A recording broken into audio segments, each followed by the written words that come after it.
Mesdames et messieurs, bonsoir et bienvenue au journal. Vous êtes sur Spectrum Télévision.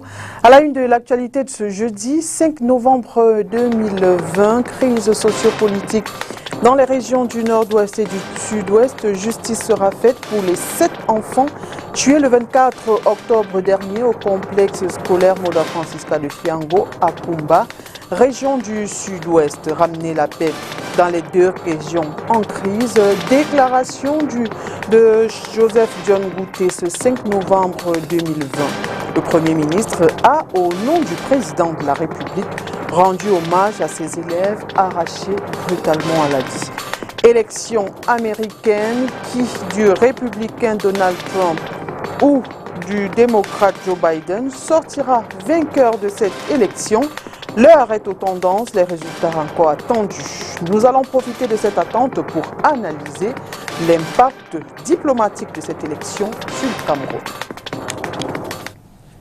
Mesdames et messieurs, une fois de plus, bonsoir et bienvenue au journal. Les cérémonies funéraires des 7 enfants décédés lors de l'attaque du 24 octobre dernier à Kumba ont commencé ce jour. Un hommage leur a été rendu par le Premier ministre au nom du chef de l'État et il a promis que justice sera faite et la paix ramenée dans les 2 régions en crise. Inès Pangan. D'une seule voix, la ville de Kumba pleure ses enfants.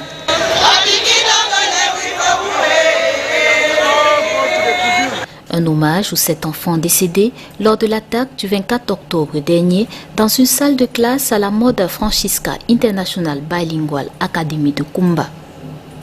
Des mots de réconfort aux familles qui perdent de manière tragique leur progéniture alors âgées de 9 à 12 ans. Tout ceci au nom du chef de l'État. Il fera tout pour que ces atrocités prennent fin. Il a donc demandé que nous venions. Nous sommes venus, nous avons vu non seulement ceux qui sont ici, mais nous avons été aussi à l'hôpital où nous avons livré des paquets que la première dame, Mme Chantal Biya, a envoyés. L'occasion, ce 5 novembre 2020, c'est le début des cérémonies funéraires à Kumba dans la région du sud-ouest. Un prétexte saisi pour rappeler l'engagement de l'État à faire que justice soit rendue et à ramener la paix dans cette zone et même dans les régions du nord-ouest et du sud-ouest en crise depuis 4 ans déjà. Et nous venons dire aux populations de Kumba et de par Kumba, de tout le sud-ouest et le nord-ouest, que le gouvernement est calme et fera pour que ces atrocités s'arrêtent et aussi que ceux qui ont perpétré ces actes soient appréhendés et répondre devant la justice camerounaise. Membres du gouvernement et autorités traditionnelles y ont pris part. Un autre temps fort, c'est la célébration religieuse écuménique.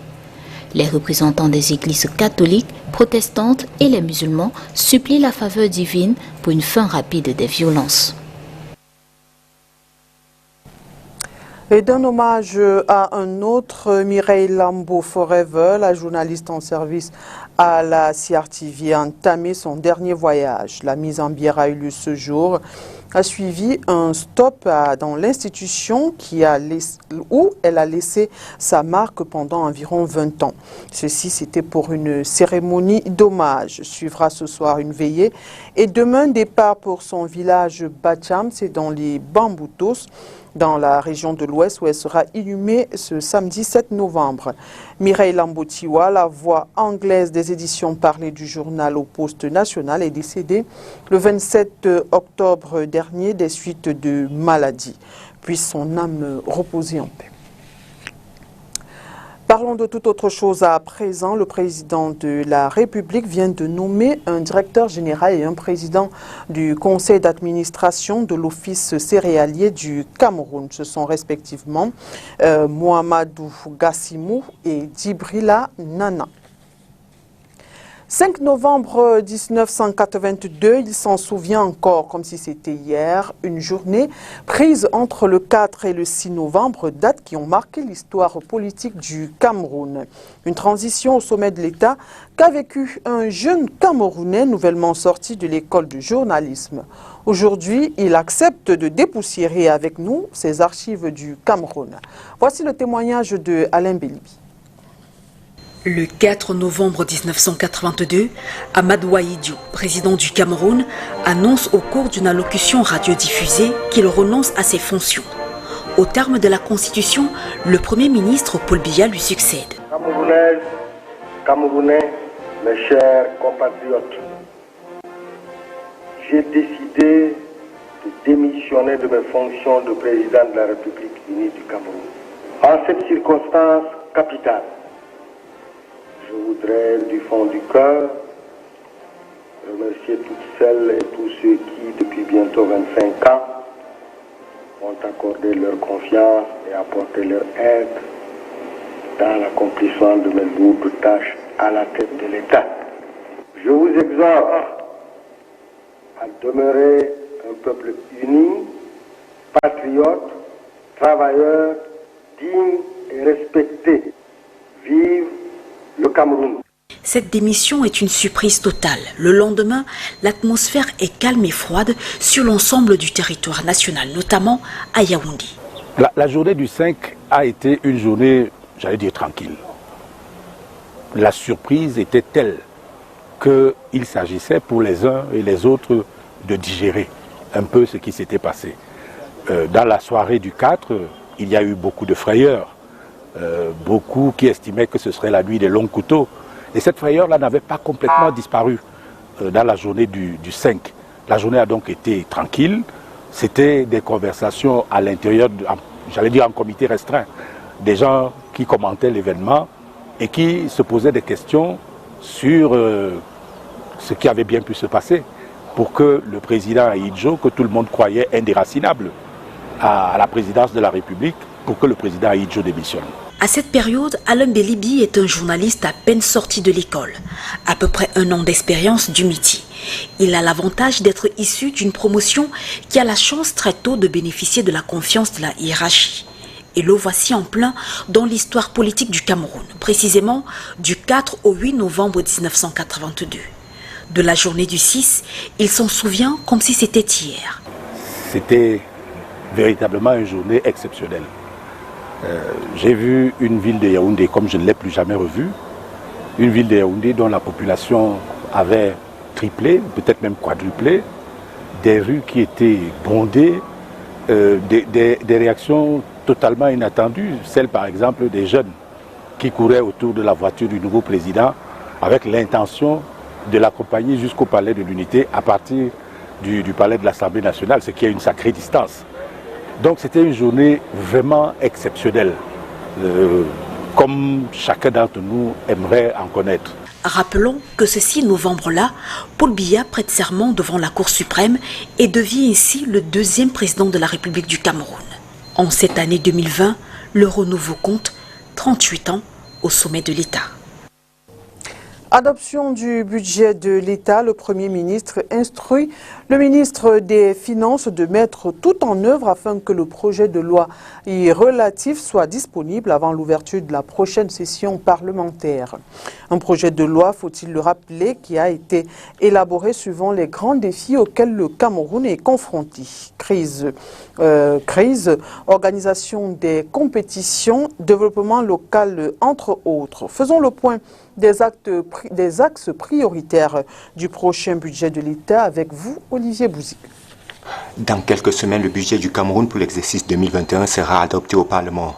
Si les montants alloués aux différents services administratifs et autres dépenses de fonctionnement ne sont pas encore définitivement connus, le gouvernement est pour l'heure fixé sur les priorités pour l'année qui pointent à l'horizon.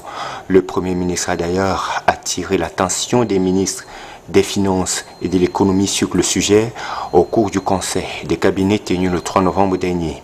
Ainsi, l'on retient que 70% des ressources prévues dans le cadre du budget d'investissement public seront allouées à la finalisation des projets en cours afin de permettre au Cameroun d'atteindre ses objectifs de croissance et d'émergence.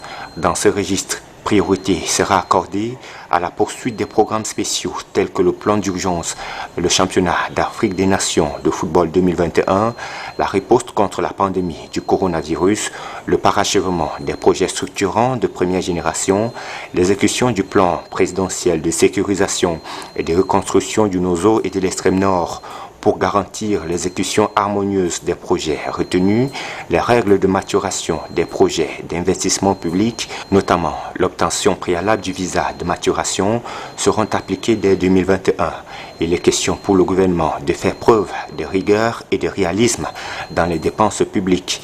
C'est l'intégration de ces priorités qui a justement ralenti le processus d'élaboration du projet de loi de finances qui devrait pourtant être déposé au Parlement au plus tard le 15 octobre de l'année en cours, suivant les dispositions du décret présidentiel du 31 mai 2019 fixant le calendrier budgétaire.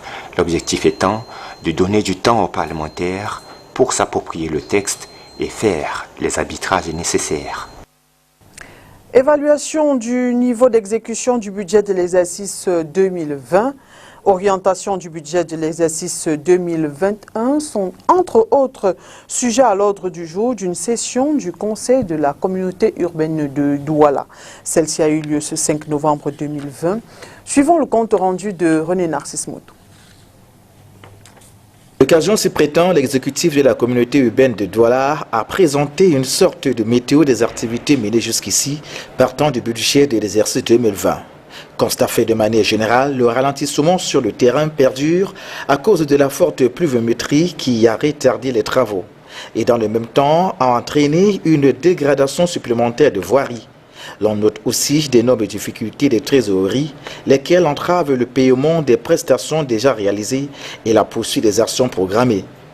Un des sujets majeurs qui a été abordé, le rapport entre la mairie de la ville et les maires d'arrondissement. Sur cette question, le maire de la ville s'y est penché. Je souhaite que cette sérénité soit préservée et se renforce. Quant à la question de la protection du patrimoine urbain, l'exécutif de la communauté urbaine de Douala entend apporter son appui, mais non sans compter sur les autres forces vives de la ville. Pour le super-maire, il est question, entre autres, de vaincre le phénomène de microbes. Il s'agit maintenant de vaincre les microbes-là. Ça ne peut pas être l'affaire de la seule police, des seules forces de l'ordre. Il faut que l'information puisse remonter vers ces forces de l'ordre. Et le comité de vigilance doit jouer leur jeu. La question de l'habitat n'étant point un reste. Nous avons, j'ai eu tout à l'heure la bonne nouvelle que dans le ministre de l'urbanisme, le plan urbain de l'habitat, la ville va s'employer à terminer ces immeubles et à les mettre en location. Le budget de la communauté urbaine de Douala, initialement voté à environ 60 milliards de francs CFA, réajusté à plus de 45 milliards, a connu au 30 septembre 2020 un taux d'exécution de 46,54% au niveau des recettes et 47,49% au niveau des dépenses par rapport au budget réajusté. Toujours en économie, la dette publique du Cameroun est en augmentation, soit 5,7% par rapport à décembre 2019. La Caisse autonome d'amortissement l'évalue au 30 septembre 2020 à plus de 10 000 milliards de francs CFA. Une situation qui risque d'aboutir au durcissement des conditions d'endettement du Cameroun. Inès Panga. Plus de 10 000 milliards de francs CFA, c'est le montant de la dette du secteur public camerounais au 30 septembre 2020. La révélation est de la Caisse autonome d'amortissement, structure qui s'occupe de la gestion des emprunts publics de l'État et de ses démembrements. Un montant en hausse évalué à près de 5,7% par rapport à décembre 2019. Cette augmentation, selon cette institution, est une conséquence des décaissements effectués dans le cadre de la réalisation de projets, de l'accroissement des émissions de titres publics pour résoudre les problèmes de trésorerie de l'État et la prise en compte des nouvelles conventions de dette croisée.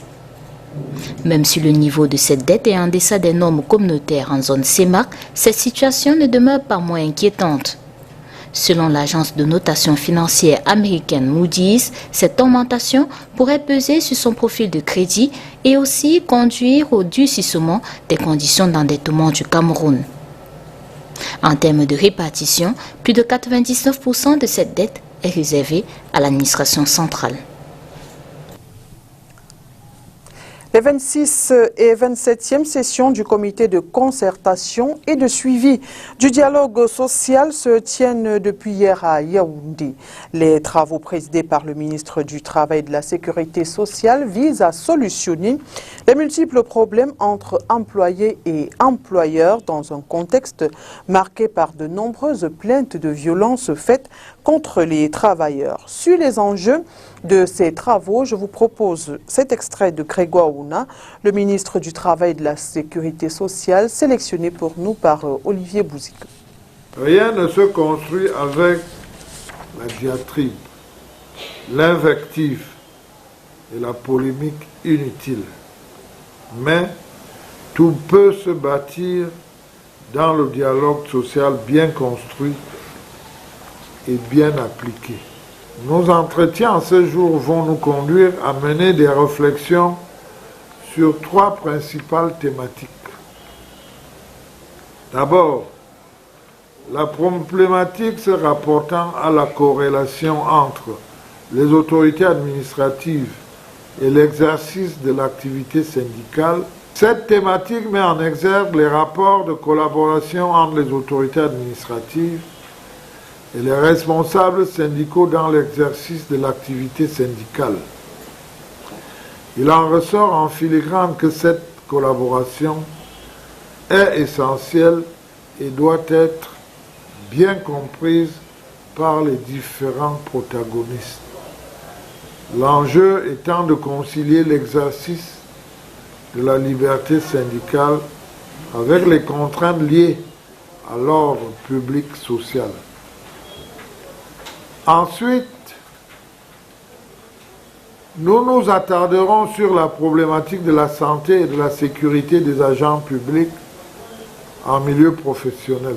À ce niveau, il sera question de passer en revue l'ensemble des dispositifs mis sur pied par l'administration en vue de la préservation de la santé et de la sécurité des agents publics en milieu professionnel, à la lumière du contexte actuel fortement marqué par la pandémie de la Covid-19. Enfin, la question de la violence en milieu du travail retiendra notre attention. Et cette information que nous recevons à l'instant, selon des informations reçues auprès de Eli Smith, un proche du cardinal Toumi, ce dernier et d'autres membres de sa délégation ont été kidnappés sur la route de Baba. C'est dans l'arrondissement de Ndop, à 15 km de Balenda. Nous sommes là dans la région du Nord-Ouest. L'archevêque émérite de Douala, rappelons-le, a assisté dimanche dernier à un service œcuménique organisé par Ni John Frundi, le leader du Social Democratic Front.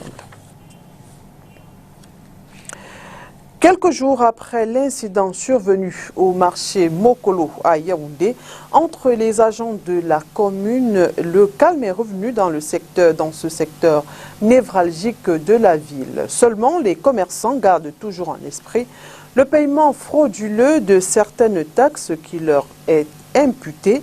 Et pendant ce temps, l'exécutif municipal entend rectifier le tir. Voyons tout cela avec Olivier Bouzik. Quelques jours après l'incident survenu dans cette partie du marché Mokolo, le calme est revenu, mais les blessures des commerçants demeurent. La dernière fois, il y avait le Tika, il y avait 150, on m'a arrêté. J'ai dormi ici en cellule et j'ai payé 50 000 au parquet. Arrivé au parquet, on a plus dit que c'est pas vendu en route. Mais on a créé un motif, on a pris ma carte gardée et on a dit que mon problème c'est défaut de carte. Depuis l'incident, aucune taxe n'a été recouvrée, ni par les agents de la mairie, ni par les gros bras à la solde d'une autorité encore tapie dans l'ombre. Ceux qui collectent de l'argent, ce sont des individus qui prennent pour aller donner aux policiers, parce que le policier ne s'est jamais placé devant moi. Il y a d'aucuns, on appelle Champi, il y a les 230, les inconnus, donc ce sont les noms qu'on les attribue. Qui n'ont, donc, en fait, quand ils sortent pour une patrouille, il y a toujours les policiers derrière eux. Ils n'ont pas de prix. Lorsqu'on t'arrête, ils te demandent 5 000, 10 000. Tu es obligé de payer parce que tu es d'abord incarcéré.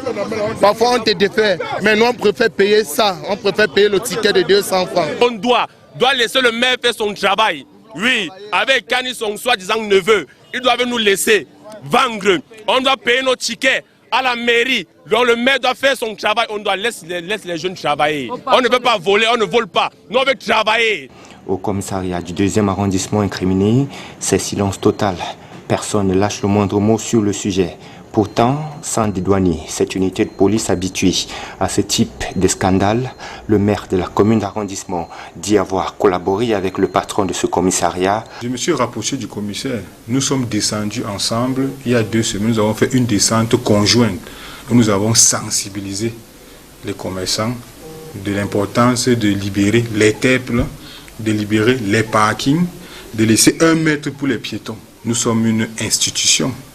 Ça veut dire quoi? Ça veut dire que s'il y a un souci particulier, l'autorité sécuritaire qui exerce à Mokolo devrait saisir la mairie, qui est une institution, pour faire savoir de ses agissements sur le terrain. Nous n'avons jamais été saisis par l'autorité sécuritaire, que ce soit par voie téléphonique, que ce soit par voie écrite. Donc nous sommes surpris qu'on ait molesté nos agents de la sorte. Ils ne sont pas des Camerounais comme les autres, ils sont des brigands, ils sont des voleurs. Nous nous posons la question. Qui sont donc ces gros bras qui sèment la terreur? À qui reverse-t-il les taxes recouvrées? Aux commerçants? Pourquoi le commissariat incriminé refuse de clarifier le sujet? Le maire entend trouver des réponses à ces interrogations. Tous ces commerçants payent, mais payent entre des mains des personnes que nous ne connaissons pas. C'est-à-dire qu'il y a une sorte de milice, une milice privée qu'on appelle les gros bras, qui travaillent à la solde de certains FMO. Donc ces gros bras-là, en réalité, circulent dans le marché, prélèvent de l'argent, menacent les commerçants, intimident les commerçants, font saisir leurs marchandises, mettre à la disposition du commissariat. Et en contrepartie, ces commerçants-là donnent de l'argent à ces gros bras, qui, je ne sais pas à qui vont reverser ces argents. Donc nous sollicitons qu'une enquête soit ouverte pour faire la lumière sur cette situation. En attendant l'issue de l'enquête ouverte, la collecte des taxes effectuées par les agents de la mairie se poursuivra suivant les prescriptions du Code général des collectivités territoriales décentralisées récemment adopté au Parlement. Parlons élections américaines à présent. La victoire des démocrates ou des républicains peut-elle avoir un impact sur les relations diplomatiques avec le Cameroun? René Narcisse Moto a rencontré pour nous le professeur Elvis Ngolengole. Le politologue et enseignant des relations internationales analyse. Pour le professeur Elvis Ngolengole, enseignant des sciences politiques et des relations internationales, les relations diplomatiques entre le Cameroun et les États-Unis d'Amérique sont positives et bonnes. Le pays vert ou jaune en tire moult avantages. Au Cameroun, il y a ou presque 1 million de Camerounaises qui sont résidents aux États-Unis. Pour le Cameroun, 12% de la population américaine est noire, c'est-à-dire plus de 50 millions de Noirs américains. Pour le Cameroun, l'Amérique est un centre le centre du monde financier, le monde en termes de sécurité collective. Pour le Cameroun, les États-Unis est une source d'investissement direct et indirect. Le pays le plus puissant du monde a connu plusieurs alternances politiques, aussi bien qu'avec les démocrates qu'avec les républicains. Les 2 grandes idéologies qui animent la scène politique américaine. Le Cameroun ayant su tirer son épingle du jeu avec l'une comme avec l'autre tendance, sur la base du respect des canons diplomatiques. Pour le Cameroun, quel que soit le président, il sait très bien que si c'est le président Trump qui sera réélu en tant que républicain, ces relations diplomatiques savent déjà, puisque le Cameroun c'est un pays ami des États-Unis de longue date, ils savent déjà que un président qui a comme base républicaine, américaine, va toujours défendre les intérêts américains sur la base de l'idéologie du parti républicain. Et que si c'est le vice-président Biden qui gagne, en tant que président qui a comme souche le démocrate, il va toujours promouvoir les problèmes de sous-développement des pays, le problème de justice, le problème pour aider au développement de ces pays africains. Et il va toujours faire de telle sorte que les Africains se sentent attachés aux États-Unis à cause de cet électorat américain qui est noir, qui représente presque 12% de la population américaine. Partant sur la base de ce que les relations diplomatiques sont basées sur les intérêts de chaque pays, avec un objectif de promotion et de défense des principes, l'enseignant des sciences politiques ne voit pas une très grande différence entre les républicains et les démocrates. Quel que soit le parti qui remporte l'élection présidentielle de novembre 2020, la coopération entre les deux pays va se poursuivre. La politique interne américaine, c'est que si vous êtes démocrate, vous devez faire avec un électorat noir qui est très solide dans le camp démocrate. Et donc, vous avez beaucoup plus de chances d'être comprise. Et vous pouvez beaucoup réussir. Parce que vous avez quand même naturellement une base qui est américaine, un électorat qui est américain, qui a une souche ou des racines africaines. Mais, comme vous le savez, même pour les républicains, il faut dire la vérité que le président Bush, qui est un président républicain, a beaucoup fait pour l'Afrique et a été attaché aux problèmes des pays africains. Donc, vous ne pouvez pas ignorer le fait que pour les Américains, quand vous êtes un pays africain comme le Cameroun, il ne faut pas être... ce n'est pas une question de noir et blanc. Il faut entre un président de souche républicaine ou un président de souche démocrate. Mais il faut mieux comprendre que la société américaine est une société où il faut toujours savoir qui est qui et donc agir ou réagir par rapport à celui qui occupe la Maison Blanche. Elvis Ngolengole renchérit en soulignant que la relation diplomatique entre le Cameroun et les États-Unis d'Amérique ne nourrit pas de conflits, vu que les conflits ne servent pas les intérêts des deux pays, encore moins les principes de la politique étrangère du Cameroun et des États-Unis d'Amérique. Et les résultats de cette élection américaine sont encore attendus avec nos confrères de VOA. On parle de tendance des votes. Le vote anticipé en 2020 dépasse de loin celui de 2007. Cette tendance indique que le taux de participation en 2020 pourrait être le plus élevé depuis un siècle, à environ 65% de la population éligible au vote, soit environ 150 millions d'électeurs. On sait que tous ces électeurs sont motivés, qu'ils soient républicains ou démocrates. Au-delà du taux de participation, les données du vote anticipé ne nous donnent pas vraiment d'indices sur l'identité du gagnant. C'est quelque chose que nous ne pouvons pas prédire. On aura plus d'indications, de précisions sur les tendances au fur et à mesure que les différents États entamant le dépouillage. Alors, certains États pivots tels que l'Arizona et la Floride ont adopté des lois pour commencer au moins les étapes initiales du dépouillement, c'est-à-dire ouvrir les enveloppes, vérifier les signatures des électeurs, plutôt que d'autres États. D'autres États, par contre, n'autorisent pas le traitement ou le comptage des bulletins de vote avant les élections. Ce journal, mesdames et messieurs, merci d'avoir été des nôtres et bonne suite des programmes sur Spectrum Télévision.